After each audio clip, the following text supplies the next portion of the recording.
what's your name? Hi, my name. That's okay. My name is Mirelle. So where are you from? I am from Cairo, Egypt. Tell me about Cairo. Why did you come to Vancouver from Cairo? Where do I begin? Cairo is a beautiful city, so warm, so hot actually. Not Oh, really? Warm, really hot. Is it as hot as Dubai? I wouldn't say that it's as hot as Dubai. I wouldn't say that, Yeah. But it's hot. But then again, like countries like Kuwait and Dubai, it's just a whole different kind of hot. It's like I'll go out and die kind of hot. You know? Yeah. Cairo's not like that.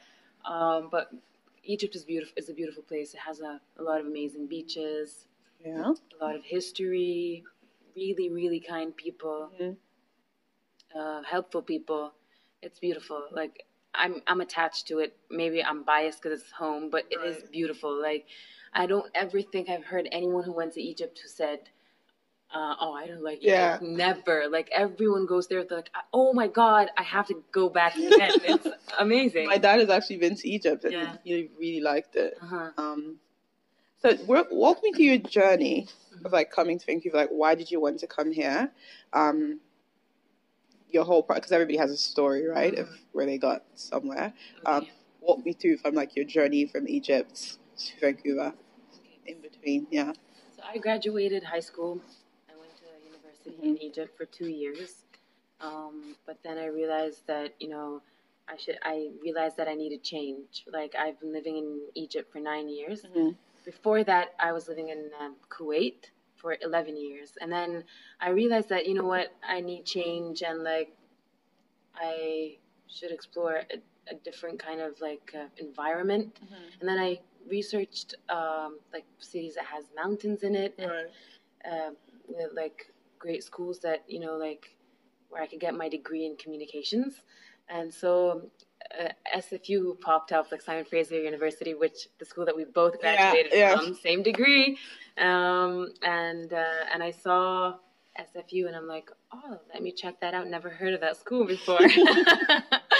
And I started Googling SFU and I'm like, oh, I like that place. Check out Vancouver. I'm like, holy guacamole. I love that place. Like mountains everywhere.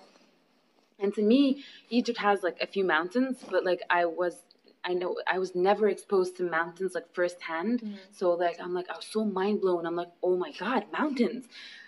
You know what? I'm just going to apply and see what's going to happen. Right. And then I'm like, even if I get it, I'm probably not gonna move anyways. Like it's typical me. I'm not gonna do anything about it. I'm gonna get it. I'm going. You know what? I'm comfortable where I am. Like because I already loved Cairo and I loved my school and I had already like a lot of friends and my family were there. So like I'm like, you know what?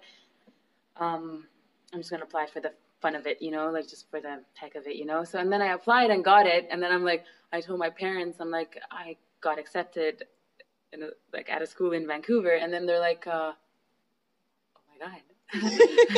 You need to book your flight tickets. I'm like, what? I'm going? They're like, yeah, this is a great opportunity. I'm like, oh my God, okay. And then I swear that it all happened overnight. Like the way I remember it, it all happened like all of a sudden. I'm like, what is happening? Because it wasn't planned. Yeah. And then overnight, I'm like, I'm applying, got accepted. And like legit, I got my acceptance letter. Like 24 hours later, my flight tickets were booked. Everything was done. And I came to Vancouver. Nothing was planned. I had no apartment to stay in. I was just like, I'm going to go with the flow. My parents and I stayed at a hotel. And then I came at the end of August. I arrived to Vancouver at the end of August. 24th of August to be more specific. I remember that day so well, the year 2013. Oh. And so I was at a hotel on the 24th of August.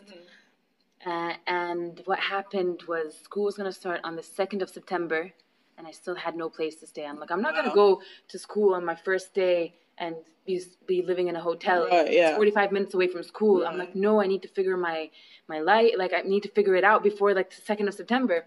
And then I'm like, oh, my God, I don't know what to do. I'm panicking. And then it was so funny. My dad, because I panic, like, real quick. I'm very, like, I stress out very easily. And so my dad was like, he was like, what's the way? So he started yelling. He's like, what's the worst that's gonna happen? Like, what's the worst case scenario? Like, he's like, so what if you don't find an apartment? Worst case, you're gonna go back to Egypt. That's how it's gonna work. I'm like, but no, we need to. But then everything fell into place. Like in 3 days, we found an amazing apartment on a mountaintop, Burnaby Mountain, where school was. Yeah. So I legit was living on a mountain. Yeah. Which was like a whole different experience for me. And I was in love. It was like 40 minutes, obviously, because we went to the same school, but it was 45 minutes away from the city, Vancouver City itself. So like I was living on the mountain, going to school there, but I was just exposed to a whole new life. Like my whole life changed like the moment I lived on that mountaintop. I realized that I was introduced to a whole new like not country, but like nature kind of thing, like mountains and stuff. I'm like, things just work out perfectly when you don't like even when you least expect them. I would have never imagined that I would be living on a mountain for 4 years. Yeah. And I'm like, you're really excited about the mountain part, right? I know, right? It's like you said it 100 times now.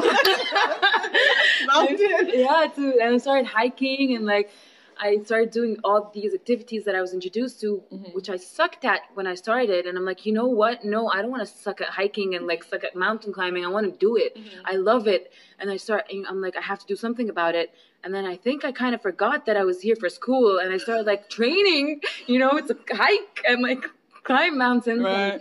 And then I realized that I had dreams to climb like big mountains. Like,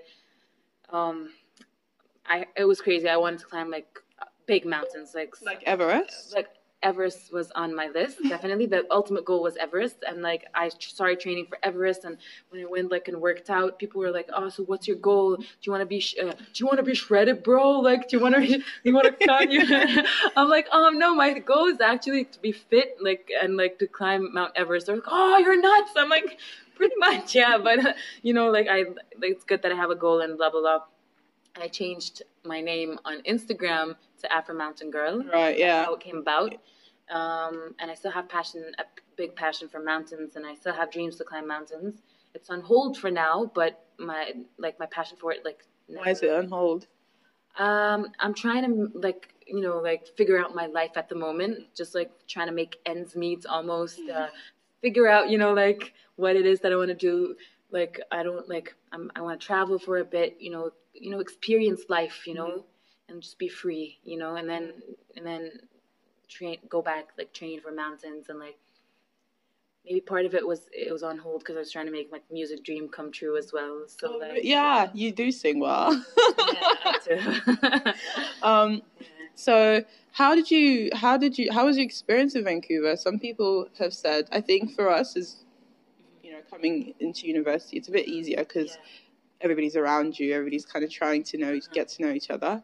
But it can be quite lonely. I mean, being away from your family. So how did you kind of navigate that? So I'm not gonna lie to you. When I first moved to Vancouver, I was so sad for a whole year, homesick. I was crying so much, and I would cry myself to sleep almost, for almost 9 months. My first 9 months in Vancouver, I was just I loved the city. It's beautiful, but I just felt like I was like, oh my God, I had a perfect life in Egypt. I was in a great school. I was surrounded by friends and family. Why am I doing this? And I feel very uncomfortable. And I was like, I miss home. And I just almost didn't see the beauty of everything around me because I was so caught up in my head about being back home. I would even I wasn't living in the present moment, and I wasn't living in Vancouver. My body was here, but my mind was in Egypt. I would even set my phone, my alarm, to to know when my friends are waking up, so I would talk to them. So my day was flipped as if I was in Egypt. I wasn't living life like I should have, I wasn't enjoying the moment, and it wasn't all rainbows and butterflies, I was really upset. I was so sad, and I was crying, and then I realized at one point that, what, I need to snap out of it because that's not how it's going to be for the next 4 years, you know. And then I met a few friends who are still my best friends up until this day. And at uni? Yes, they went to SFU as well, and they're a beautiful group of people. And they just like, they're like, hey, let's hang out. And at first I'll go like, oh no, I'm busy. I wasn't busy, mind you. I was at home eating like my feelings away, you know.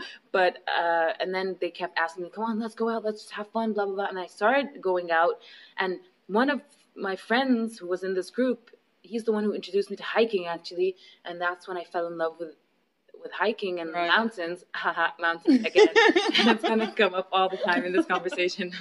And then I'm like, you know what? There is a lot to experience right now in Vancouver, and I should make the most out of it. I'm like, you know what? I should go home, throw out my Ben and Jerry's, and stop eating my feelings away, and start working out to like, go out and enjoy nature. You know, I'm not gonna be presented this opportunity. Like living in one of the most beautiful cities in the world is not something that just happens like that all the time. It's just definitely I'm lucky and fortunate, and it was meant to be for me to be here, so I might as well make the most out of it and enjoy it. And so that's how I navigated through it, like through the help of friends that really cared about me and just told me like, you know, just enjoy the moment. And then I just like started like, you know, enjoying the moment. And that's how it began. I went crazy from that point, you know, and no one can calm me down anymore. So yeah, tell me a few of the places you've gone hiking to and your favorite ones. Okay, so one of my favorite places is Squamish. I love Squamish, BC. It's, for the people who don't know what Squamish is or where Squamish is, it's like about an hour and a half from Vancouver City. And I love hiking the Chief there. Yeah. I did it a few times, and just the view up there is just glorious. Like, I would say it's phenomenal. There is no, like, when I posted a picture of me, like, with all the mountains behind me, you're in heaven. People were like, is that Photoshop? I'm like, no, that's actually real life, you know? So, yeah, Chief is definitely my favorite for the aesthetic part of it. Chief, definitely. I like Grouse Mountain, like doing the grouse grind, but it's not for everyone, and a lot of people don't like it. And at first, I didn't like it. But the reason why I like it, it's not like aesthetically pleasing while climbing, but it's more like a workout for me, and that's why I like it. It's like getting my cardio in and whatnot. So yeah, I would say the Chief is definitely my favorite. I love my favorite trail though is in Vancouver, North Van. It's the Baden-Powell Trail. Oh yeah. I've never been in that one. It's amazing. That's like people go like, "What's your favorite trail?" I'm like Baden-Powell. Like I don't even think about it. They're like, why do you like it? I don't know. It's a long hike, like 15. It could go up to 50 kilometers if you like. If you do it like from. It's long. It is long. I never did I think I did it the 50 kilometers once. Right. But like usually I do 15 kilometers or 20 kilometers of hiking. I just love it. It's just, I swear to you that when I go there, I just feel like I'm so disconnected and like I'm actually connected in a different kind of way. So sometimes it's easier to connect when you disconnect from social media and your phone and all that crazy stuff. And I just feel like at peace. I hear like music and like the leaves that fall or like, I don't know, bird that sings or whatever. It's just a whole other feeling. I feel like I'm at my happiest when I'm like, you know, hiking on the mountain. Keyword mountain. So you've talked a lot about, you know, the aesthetic features of Vancouver and how it's pretty and, you know, all the activities you can get to do. But what else do you like about Vancouver, and what do you think about the opportunities that it has, whether it's for you or for other people? What do you think Vancouver has to offer apart from its like the aesthetics of it?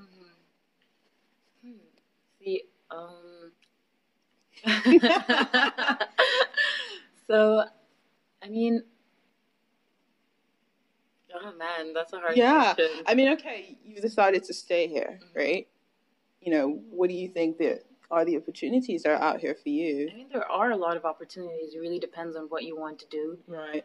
I mean, for me, for example, I love being on the radio, and I was luckily presented with an opportunity to be a radio host at a local radio station here in Vancouver, and I do it, and it's just, I love it because I love, like, you know, like having conversations and like meeting people, and so from personal experience, I would say like I was presented with a good opportunity to be like a radio host, like, and reaching out to musicians, and again, like I love music, and then getting the chance to reach out to local Canadian musicians and like trying to promote their albums and like talking to them about like gigs and like the music, the recording process and all that has just presented me with more than just being a radio host. It made me kind of like be intertwined in the music industry almost, and like have incredible connections with musicians and like getting to record with them or like working on music with them, learning from them. And so like the music scene here is really good. Maybe not the best for like aspiring musicians, but it definitely for me is like for now, because I'm like doing the radio gig and whatnot, presented me with opportunities to like do like small gigs and like place it like like, you know, a pub or like a venue, like a tiny venue, you know. So when it comes to music, I think I was presented some good opportunities, and with the radio, like even if it's like a part-time or whatever, it was still something that was good. Tell me about that, more about the gig and, you know, the music. The radio gig? Oh my God. Okay, so it's the best thing. It's a highlight of my week, you know, like just being, I swear, just being like at the radio with the people that I host, my co-hosts. They're incredible. They're just so outgoing and quirky and witty, and it's just so fun. And like I said, it's just amazing because I'm the music radio host, so like I get to like put a playlist together and then like reach out to Vancouver-based musicians or Canadian-based musicians, and like getting to learn about the music in Canada, which is something that I was very unaware of, and then now I'm just learning about like local bands that I actually, some of them are really, really good. And I have their music on my playlist and I listen to them, and then when I go to Egypt and like tell my friends, oh, listen to this song, they're like, oh, what band is that? I'm like, they're actually from Vancouver, and I met them because you know, because that's what, like that's how perfect, like, or like how fortunate I was to be presented with an opportunity like that at radio. And so I feel like, yeah, that's pretty much what we do at radio, like put a playlist together, operate the board, reach out to bands and musicians, and like getting to talk to them and just hear their story and just be inspired. Yeah. And as a, you know, recent graduate, do you think that's good experience, right? That's something that you want to do in the future? I mean, I think it's incredible experience if you do want to break into the radio industry. I feel like it is really good experience, and yeah, so I just feel like I always wanted to be a radio host. I always wanted to be a singer-songwriter as well, so they're both like there for me. But like, I mean, like I would say like maybe music's number one, radio number two. Sometimes radio's number one, music's number two. But like I love them both so much, and put like this radio gig and the music part of it is just like the best mesh of both of them. Like so I got the best of both worlds, and so yeah, I feel like it is. I'm learning so much from it, and it's a great opportunity for people who want to break into the music industry or like radio industry. I definitely see you hosting like a huge radio show. Oh man. On TV. Would you like to be on TV? I would like to be on TV, but I've always, for some reason, when I was 9, my dad was like, so what do you like? I'm like, I want to be a radio host. And then he's like, why radio? I'm like, because I have very big hair and like it won't fit in the screen. I'm like, oh wow, that's so cute. Yeah. But I mean, I think they have better cameras now, so you would be fine. Yeah, I think it fit in the screen.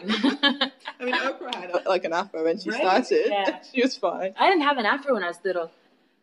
You didn't? No, but my hair was big. It was long and humongous. Yeah. Like, no one can tame it. And then my mom gave up on it. She's like, just do your thing. Like, I can't tame this hair anymore. Just walk like a wild lion and just whatever, do your thing. And yeah, so. So right now being here, you know, do you have family living with you? And, what do you miss about Egypt? Like, what is one thing that you would kind of like to bring back here? And what is one thing you'd like to take from Vancouver to Egypt every time you go?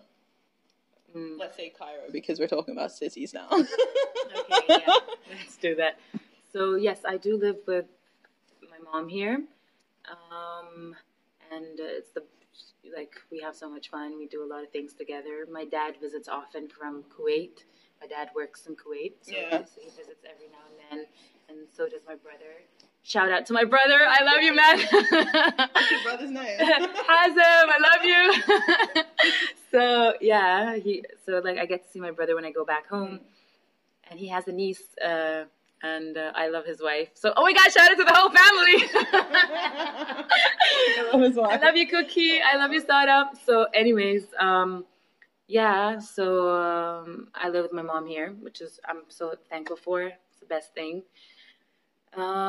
And what I love about Egypt is just how genuine people are, how caring they are,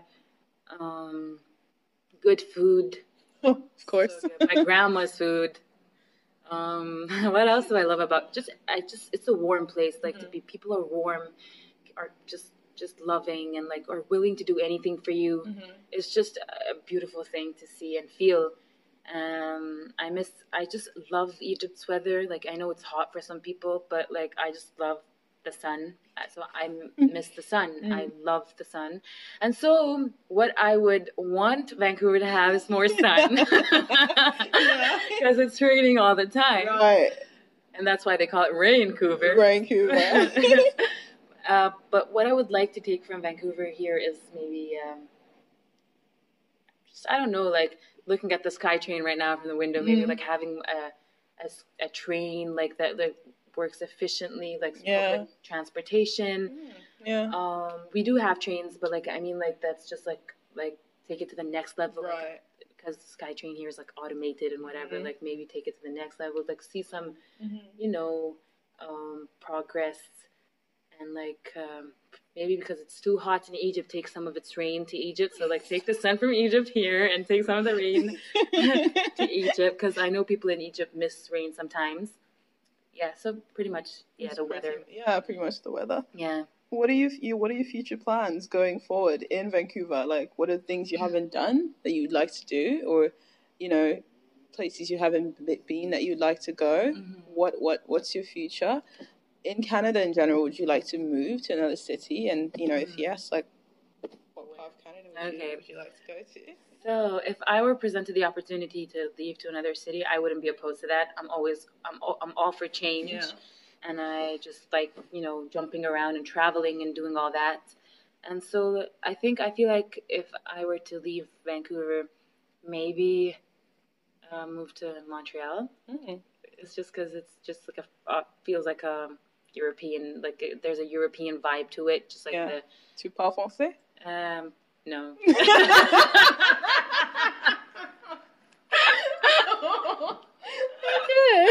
No, not one bit. I'm just really bad at French. Anyways, je suis Mirelle. No, je m'appelle Mirelle. Je suis. See, that's why I should never speak French. So probably Montreal. Toronto's nice too. I've been there. I lived there I didn't live there. I just went for a visit. Yeah. But for a while, I stayed there for a month almost, and I loved it. But I just love Vancouver. I would probably say British Columbia is just probably my favorite province of all of them, out of all of them. So yeah. And future plans, I just want to keep pursuing the radio thing. I know that I love doing that. I know that I love interacting with people and just seeing the best in everyone and try to promote people when it comes to music, so I want to do that for sure. Try to pursue that. I also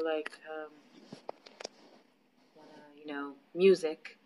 My the ultimate dream is music for a living. So I'm trying to get as much gigs as possible. Just putting myself out there with music. That's all. That's music all. And radio. Do you think there's a huge, Egyptian community here? for example, if somebody was moving from Cairo to Vancouver, you know, like they didn't go through school, say they're just coming for work, they're pretty much alone, new to the city. What is your advice for them to navigate finding like a community? You know, where can they go to get certain things that you might have at home that you don't have here? Like, you know, how would you advise that person? So, there is a community here. It's called, I believe, I'm not sure. Okay, so don't say I said that. But I think it's called Egyptians in Vancouver. And there's a group on Facebook where all the Egyptians, like, it's a community, and they meet up like every weekend almost. And so people that are just moved from Egypt that aren't going to school, like you said, I think that's the best way to go if they want to meet Egyptians. And then like getting like Egyptian food or whatever from grocery store. There are a few Egyptian grocery stores here in Surrey. There's one. They sell all the Egyptian goodies. So like mulukhiya. So mulukhiya is like an Egyptian food that all Egyptians love. It's like a green soupy kind of vegetable. What's it made out of? It's a leaf. It's a green leaf. So so they can buy all that stuff from Surrey. Like there are certain grocery stores, and there are some Persian grocery stores that also sell Egyptian food. So I would say when it comes to like navigating for food or whatever, Google is your best friend.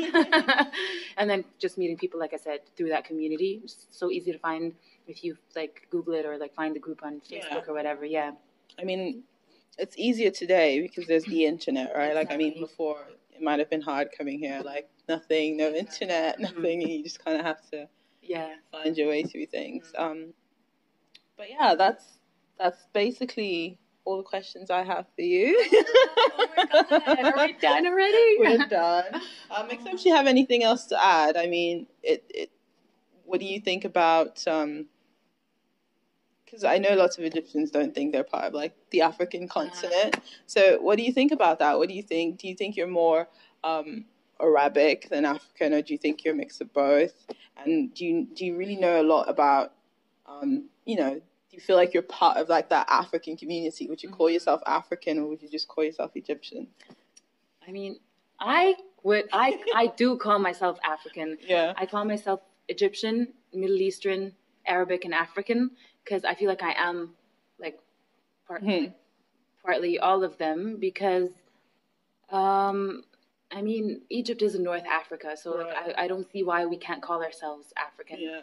So, and I feel like our ancestors, a lot of them were from Africa, right? And so I read, again, I don't want to say any like random, you know, information or whatever, but I think I read somewhere that Egyptians are 60% African and like 40% Arabic or Middle Eastern. So I feel like I definitely call myself African. I mean, that afro doesn't lie, you know. I mean, yeah. You do have a great afro, by the way. But all jokes aside, yeah, like I do consider myself North African, so definitely African. Also Arabic. I speak Arabic, so I'm definitely Arabic. Middle Eastern, because Egypt is in the Middle East. So, yeah, like, I'm a bit of everything. Yeah. Why not, you know? Like, why do I have to, you know, put myself in, like, one category of something, you know? I'm just all three, Egyptian and African and everything. Why not, right? Citizen of the world. I'm citizen of planet Earth. The universe? No? Too much? Okay. All right, then. Thanks for your time, Mirelle. Thank you so much. I had so much fun with you. Thank you. I had so much fun. All right.